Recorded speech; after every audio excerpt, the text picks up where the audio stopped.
What if the ground under your house was already generating electricity? Right now, and nobody ever told you, not a theory, not a future technology, something proven by science for nearly 200 years, and confirmed again by a major American university just last year. It costs $8 to build. It runs day and night, and not a single energy company in the United States has any interest in selling it to you. By the end of this video, you will understand exactly why, and exactly how to build one yourself. American households are spending more on electricity than at any point in recent history. The average bill is around $150 a month. That is over $1,800 a year, and it goes up almost every single year. At What Happened in Future, we track the technologies that could change that equation, especially the ones the market has no incentive to put in front of you. This is one of those technologies. The science behind it is older than the light bulb. The research confirming it is brand new, and it is hiding right beneath your feet. Let's get into it. Here is the core idea, and it is simpler than it sounds. Take two different metals, bury them in moist ground, connect a wire between them. Electrons move through that wire. That movement is electricity. This is called a galvanic reaction. It is the same chemistry inside every battery you have ever used. The difference is, with an earth battery, the electrolyte is not some factory-made chemical, it is the soil itself. Wet soil is loaded with dissolved minerals, salts, and bacteria. All of that creates a natural conductive medium, one that carries the ion exchange between your two buried metals. Copper and zinc are the pair that works best. Zinc wants to shed electrons.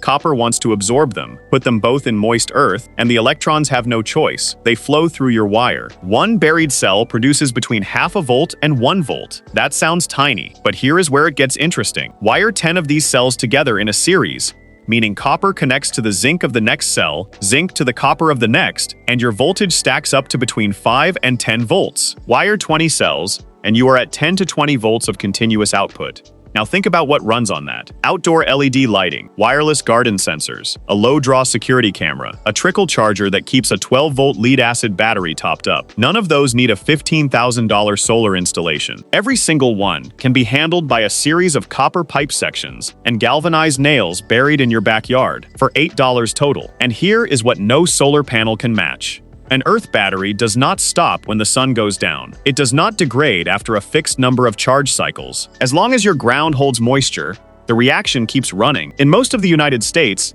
that is effectively permanent. Now, what if I told you there is a second layer of electricity in the ground, one that has nothing to do with buried metal and everything to do with the planet itself? This next part, most people never hear about it. In 1847, a telegraph engineer in England noticed his lines were carrying current he had never put there. He ran the tests. He traced the source. It was coming from the Earth. These are called telluric currents. They flow through the crust of the planet, driven by the constant interaction between the solar wind and Earth's magnetic field. They are always present. They never stop. Here in America, the most dramatic proof of this happened on September 2nd, 1859. The largest geomagnetic storm in recorded history sent telluric currents surging through the ground so powerfully that telegraph offices caught fire. Equipment sparked and shocked operators across the continent. Two operators on the line between Boston and Portland, Maine, unplugged their batteries entirely and kept talking for 2 full hours, powered by nothing but the natural electricity running through the earth beneath them. When earth battery electrodes are spaced correctly and oriented along the magnetic axis, they can tap into these telluric flows.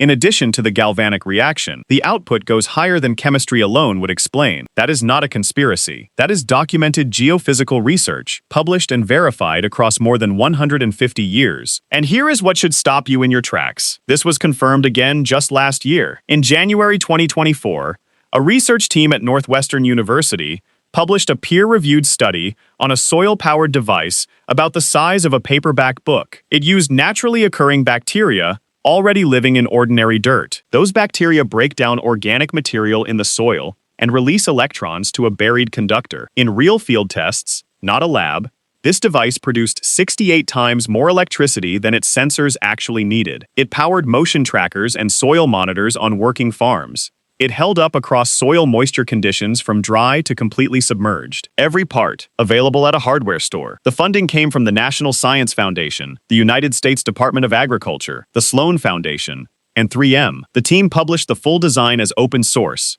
Free schematics, free tutorials, online right now. So the science is not in question. A major American university just confirmed this works and handed over the blueprints for free. The only question left is why this technology is invisible to the energy market. And the answer is exactly what you already suspect. The American electricity market generates over $400 billion in revenue every single year. Every dollar of that revenue depends on something you cannot build yourself. A generator you cannot own. Transmission lines you cannot install. A meter a technician has to certify. An earth battery generates no invoice. It produces no recurring revenue for any company at any point in the supply chain. The Federal Clean Energy Incentive List covers solar panels, lithium battery systems, geothermal heat pumps, and small wind turbines. Earth batteries are not on that list, not because they were tested and rejected, because no company with a lobbying budget ever asked for them to be added. There is no Underwriters Laboratories listing for copper pipe and galvanized nails in the ground. Without that listing, no building inspector approves it, no homeowner's insurance covers it, and no appraiser assigns it value. It was not suppressed. It was simply never invited in. That is how a 200-year-old technology,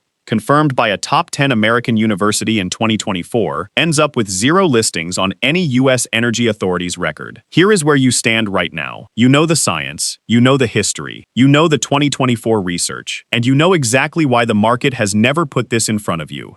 A 10-cell Earth battery array built for $8 can power your outdoor LED lighting, your garden sensors, and your wireless security camera, around the clock, day and night, with 0 monthly cost. Even a modest outdoor LED setup running year-round could save you $10 to $30 per month. That is up to $360 a year, returned from an $8 one-time build. You now know more about underground power generation than the vast majority of American homeowners ever will. That is what future-focused knowledge looks like. Now I want to hear from you. Drop a comment and tell me, have you ever experimented with any kind of off-grid power at home? Or is this the first time you are seriously thinking about it? I read every comment. Every single one. And if this opens something up for you, I have already made a video on what the next 10 years of home energy independence actually looks like. It is up right after this one. If you do not want to miss where this technology is heading, subscribe to What Happened in Future. We cover the energy breakthroughs that the market cannot monetize, the ones that belong to you. I will see you in the next one.